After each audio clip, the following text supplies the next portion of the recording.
السلام علیکم ناظرین، میں ہوں اٹلی سے رضا وسیم اور آپ دیکھ رہے ہیں TV four U. Social media پر اسرائیل مرد آباد لکھنے کے باعث اوورسیز پاکستانیوں کو بلیک لسٹ کیا جا رہا ہے۔ ڈاکومنٹس اور ویزوں کے حصول میں ان کو مشکلات پیش آ رہی ہیں اور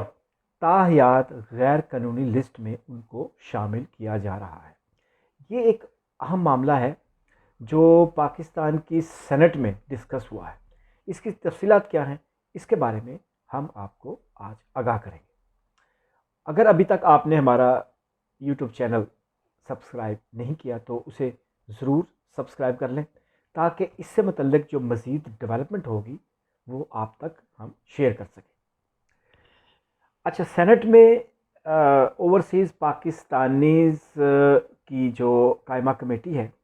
اس کا ایک اور کام بھی ہے کہ وہ ہیومن ریسورسز ڈیولپمنٹ کے معاملات بھی دیکھتی ہے۔ اس حوالے سے منظور احمد کاکڑ کی زیر صدارت کل گزشتہ روز یعنی 16 جولائی 2021 کو اجلاس ہوا تھا۔ اس اجلاس میں سینیٹر فوزیہ نے ایک اہم نقطہ اٹھایا کہ اوورسیز پاکستانی جو سوشل میڈیا کا استعمال کرتے ہوئے اسرائیل مرد آباد لکھ رہے ہیں اور اس کے علاوہ امارات اور اسرائیل کے مابین جو تعلقات ہیں یا اسرائیل اور دیگر ممالک کے درمیان جو تعلقات ہیں، جو ان کے اوپر اعتراض اٹھا رہے ہیں، لوگ اوورسیز پاکستانیوں کی بات کر رہے ہیں اور خاص طور پر اسرائیل کو مرد آباد لکھ رہے ہیں، ان کے دبئی میں پہلے انہوں نے دبئی کی بات کی ہے، بعد میں انہوں نے دیگر اوورسیز پاکستانیوں کے متعلق بھی بات کی ہے۔ سینیٹر فوزیہ نے کہا کہ ہمیں اطلاعات ہیں، اس طرح کی معلومات ان کو ملی ہیں سرکاری طور پر کہ دبئی میں جو لوگ مقیم ہیں اوورسیز پاکستانی یعنی عرب ایمریٹس میں جو مقیم ہیں، یہ اس حوالے سے بات ذہن میں رکھنی ضروری ہے کہ ایمریٹس کے ابھی تعلقات قائم ہوئے ہیں اسرائیل کے ساتھ۔ فلائٹس کا معاملہ اور سفارت خانوں کی اوپننگ کا معاملہ جو ہے وہ ان پروسیس ہے اور اس پر کام ہو رہا ہے۔ فلائٹس بھی شروع ہو چکی ہیں، سفارت خانے بھی کھل چکے ہیں، یعنی ڈپلومیٹک جو معاملات ہیں وہ ان پروسیس ہیں دونوں ملکوں کے مابین۔ تو اس حوالے سے جو لوگ متحدہ عرب امارات میں اوورسیز پاکستانی رہتے ہیں اور وہ سوشل میڈیا کا استعمال کرتے ہیں، جس میں فیس بک ہے، جس میں ٹویٹر وغیرہ ہے، انسٹاگرام ہے، اس کے اوپر جو امارات اور اسرائیل کے تعلقات ہیں اس کے متعلق جو خبریں ہوتی ہیں یا جو اپنے وہ کمنٹس لکھتے ہیں، اس میں جن لوگوں نے اسرائیل مرد آباد لکھا، سائبر ایکٹ کے تحت ان کو بلیک لسٹ کر دیا گیا ہے اور بہت سارے لوگوں کو ویزے بھی جاری نہیں کیے جا رہے ہیں۔ ایون وہ لوگ بھی اوورسیز پاکستانی جو متحدہ عرب امارات میں رہتے ہیں اور وہاں پیدا ہوئے ہیں، ان کو بھی ڈاکومنٹس اور ویزوں کے حصول میں مشکلات پیش آ رہی ہیں۔ اس سلسلے میں وزارت سے جواب طلب کیا گیا تو وزارت کا فوری طور پہ کہنا تھا کہ باضابطہ چینل سے ہمارے پاس اس طرح کی اطلاعات ابھی تک نہیں پہنچی ہیں۔ باضابطہ کا مطلب یہ ہوتا ہے کہ دو ممالک کے درمیان باقاعدہ سے کورسپونڈنگ کے ذریعے جو معلومات شیئر کی جاتی ہیں وہ پبلک کرنے والی ہوں یا عوامی ہوں یا مطلب سیکورٹی کے حوالے سے خفیہ ہوں، ان کے حوالے سے ابھی تک وزارت کی طرف سے اوورسیز وزارت کی طرف سے کہا گیا ہے کہ ہمیں باقاعدہ سے کوئی اس طرح کی معلومات نہیں ملی ہیں۔ لیکن سینیٹر فوزیہ نے اس سلسلے میں مزید اضافہ کیا اپنی بات میں اور انکشاف کیا کہ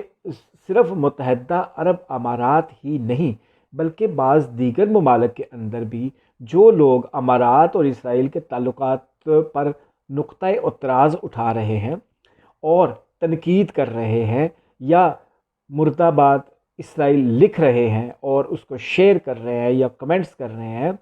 تو ان کو کنٹرول کیا جا رہا ہے، ان کو چیک کیا جا رہا ہے، ان کی لسٹیں بنائی جا رہی ہیں اور ان لسٹوں کے نتیجے میں ان کو یا تو فوری طور پر ڈاکومنٹس کے حصول کے معاملے میں مشکلات پیش آ رہی ہیں اور جو عرب ممالک ہیں ان کے اندر ویزوں کے حصول کے معاملے میں ان کو پرابلمس پیش آ رہی ہیں، اور بعض معاملات اوورسیز پاکستانیوں کے ایسے بھی ہوتے ہیں جن کو بعض صورتوں میں کسی خاص لسٹ میں شامل کرنے کے بغیر یا کسی انڈر کنٹرول لسٹ میں ڈالنے کے حوالے سے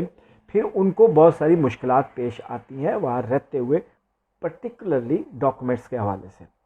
تو یہ انکشاف کیا گیا ہے سینٹ میں گزشتہ روز۔ اس سلسلے میں آپ یہ تو اچھی طرح جانتے ہیں کہ اسرائیل کی جانب سے ہمیشہ ایک قانون بھی ہے یہودیوں کی طرف سے کہ جو ہولوکاسٹ ہے اس پہ بات نہیں ہو سکتی۔ جو اس کو ڈینائی کرے گا وہ کہتے ہیں کہ یہ ایک ریئلٹی تھی کہ سیکنڈ ورلڈ وار میں جرمن نازی جو تھے انہوں نے یہودیوں کا قتل عام کیا تھا، تو جو اس سے انکار کرے گا اس کی 6 ماہ سے 5 سال کی سزا بھی مقرر، بلکہ اس موضوع پہ بات ہی نہیں کی جاتی۔ اچھا، یہ تو معاملہ تھا اسرائیل کی طرف سے۔ اب امارات، چونکہ امارات نے اس کو تسلیم کر لیا ہے، ریکگنائز کر لیا ہے، تو اب ان تعلقات کے اوپر اگر کوئی انگلی اٹھائے گا، کوئی بات چیت کرے گا، کوئی تنقید کرے گا، کرٹیسائز کرے گا، تو ان کو ایسا بھی ہو سکتا ہے کہ تاحیات غیر قانونی لسٹ میں شامل کر دیا جائے۔ اچھا، یہ بات ہوئی ہے سینٹ میں۔ اس کے بارے میں سینیٹر فوزیہ نے وزارت اوورسیز پاکستانی سے کہا ہے کہ وہ دبئی حکومت سے رابطہ کر کے اس مسئلے کو حل کروائے، اور اس کے علاوہ اس کے بارے میں جتنی بھی مزید اپ ڈیٹس ہیں ان کو سینٹ میں پیش کیا جائے اور اس کو ڈسکس کیا جائے۔ اس حوالے سے جو آپ کو پتہ ہے کہ سائبر کرائمز کے تحت کوئی بھی ملک میں، خاص ہمارے ملک میں بھی FIA کے تحت سائبر کرائم کے طریق جو ناپسندیدہ مواد ہوتا ہے اس پر کومنٹس کے اوپر بھی نہ صرف اس کو چیک کیا جاتا ہے بلکہ ایسے معاملات کے اوپر مقدمات بھی درج ہوتے ہیں،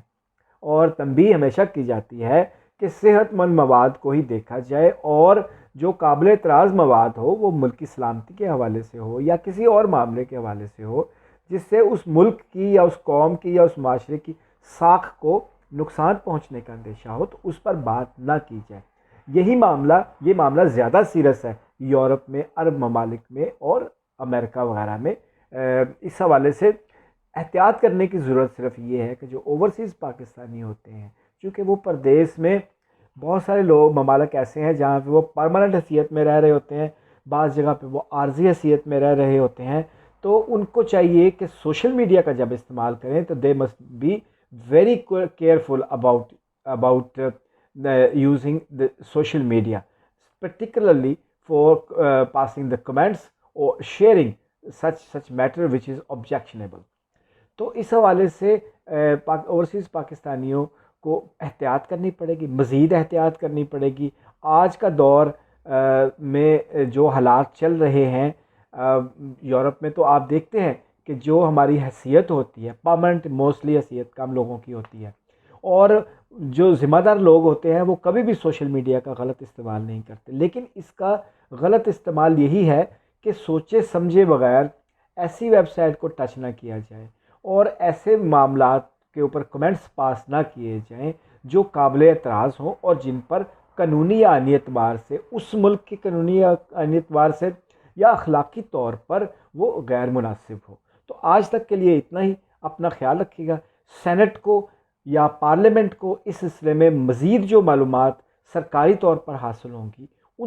ان کے ساتھ بھی ہم آپ کی خدمت میں ان کو بھی پیش کریں گے، آپ کے ساتھ اس کو شیئر کریں گے۔ اس وقت تک ہمارے ساتھ جڑے رہیے اور اس چینل کا خیال رکھیے۔ تب تک کے لیے اللہ نے کے بعد۔